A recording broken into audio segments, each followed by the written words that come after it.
கையோட distance almost இப்போ equal ஆயிடுச்சு. பட் ஆனால் இதில் தெரியுதுன்னு பாருங்களேன், இந்த சைட் டபுள் ஃபோல்டு இருக்குது. டபுள் ஃபோல்டு அந்த பாருங்க, இந்த இடத்துல 1 2 டபுள் ஃபோல்டு. இந்த சைட் பாருங்க சிங்கிள் ஃபோல்டு.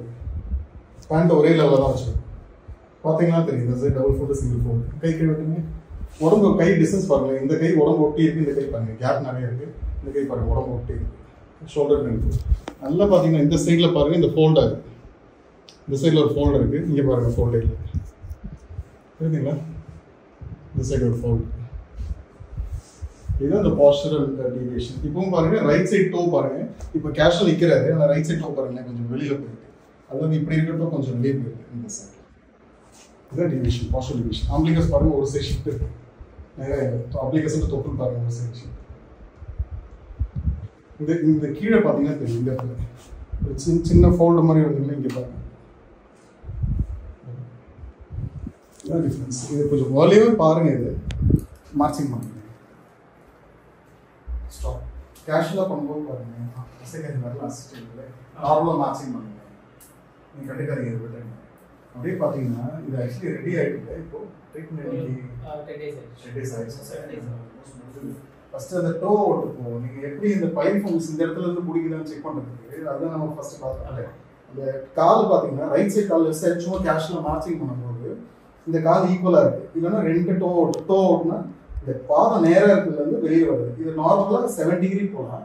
பட் சில பேர் கொஞ்சம் பார்த்தீங்கன்னா இந்த பக்கம் கொஞ்சம் எக்ஸசிவாக போகும். எப்போ இந்த ரைட் சைட்லேயோ இல்லை லெஃப்ட் சைட்லையோ அப்படி போகும்போது இந்த சைட் போகும்போது இந்த காலில் ஷிஃப்ட் ஆகும். அப்போ ஆட்டோமேட்டிக்காக இந்த சைட் முட்டி வைக்கும். இப்படி தான் செக் பண்ணணும். இது ஆக்சுவலி இப்போ கரெக்டாக ஆகிடுச்சு இல்லை, அது பார்த்தீங்கன்னா இது திரும்பி போகும். இந்த மசில் டைட் ஆகும். இப்போ பை ஃபங்க்ஷன் மசில் வரும்.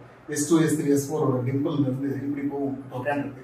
இந்த மசில் டைட்னஸ்னால கால் ஒரு சைடு லோட் ஆகி பிடிச்சி அது கரெக்ஷன் பண்ணிட்டோம்ல. இது வீட்டில் எப்படி சார் செக் பண்ணுறது? நான் என்ன பண்ணுங்க, கேஷுவலாக மார்ச்சிங் சும்மா கேஷுவலாக மார்ச்சிங் பண்ணுங்க. மார்ச்சிங் பண்ணிட்டு நின்றுட்டு ஒரு டோவை பாருங்க, இந்த கட்டை விரலுக்கும் பக்கத்து விரலுக்கும் உள்ள கேப் டிஸ்டன்ஸ் பாருங்க, ரெண்டும் ஈக்குவலாக இருக்கான்னு பாருங்க. சும்மா கேஷுவலாக மார்ச்சிங் பண்ணும்போது கால் வெளியே போகுதுன்னு பாருங்க. இல்லைன்னா இன்னொரு ஐடியா இருக்கு, என்னன்னா எண்ணெயோ இல்லை தண்ணியில நடந்துட்டு சும்மா ஒரு வாக் போங்க. அந்த வாக் போயிட்டு அந்த தண்ணி இருக்கிற மார்ஜின் பாருங்க, ரைட் சைட் கால லெஃப்ட் சைட் கால ஈக்குவலா போகுது. இது என்ன சார் இவ்வளவு ஸ்பெசிஃபிக்னு சொன்னா, இதுதான் ஃபியூச்சர் 50 வயசு 60 வயசுல ஒரு பக்கமா தேஞ்சு முட்டி வலியுது.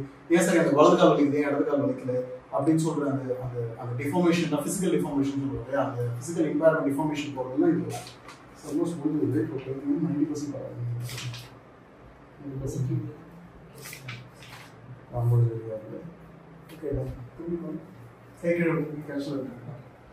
இப்பவும் பாத்தீங்கன்னா மைல்டு ஷிஃப்ட் இருக்கும். இது நோட்டீஸ் பண்ணுங்க. கொஞ்சம் இந்த இடத்துல பாத்தீங்கன்னா ஒரு பள்ளம் நல்லா விழுது. இங்க பாருங்க பள்ளம் விழுது, கொஞ்சம் பிரிண்டிஸ் ஆகுங்க. இங்க பாருங்க இந்த இடத்துல பள்ளம் நல்லா விழுது. கிட்ட வந்து காட்டுங்க.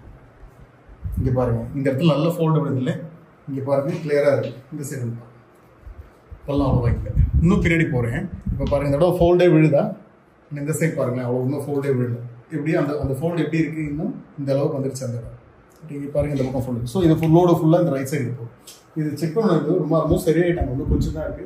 பட் நீங்கள் அதை பார்க்கும்போது உங்களை நீங்கள் வந்து ஸ்பாஷர் கரெக்டாக இருக்குன்னு பாருங்க. லேட்டரான ஸ்டேஜில் ஒரு ஸ்கால் தெரியுது, ஒரு பக்கமாக இருக்குது, கை தூக்கு ஒரு பக்கமாக பிடிக்குது, ஒரு சைடாக இருக்கிற பாடி மட்டும் சில பேர் வலிக்கும். இது எல்லாமே இந்த பாஸ்டரல் சிண்ட்ரோமா இருக்கலாம். இது கொஞ்சம் கொஞ்சமாக என்ன ஆகும், டிஸ்ஃபங்க்ஷனல் சிண்ட்ரோமா போகும். டிஸ்ஃபங்க்ஷனல் சிண்ட்ரோம்னா என்ன ஆகும், லேட்டரான ஸ்டேஜில் வந்து இது டிஃபார்மேஷனாக போயிடும். லைக் இதெல்லாம் பிடிச்சிக்கும், அப்புறம் நீங்கள் ட்ரீட்மெண்ட் கொடுத்தா தான் சரி.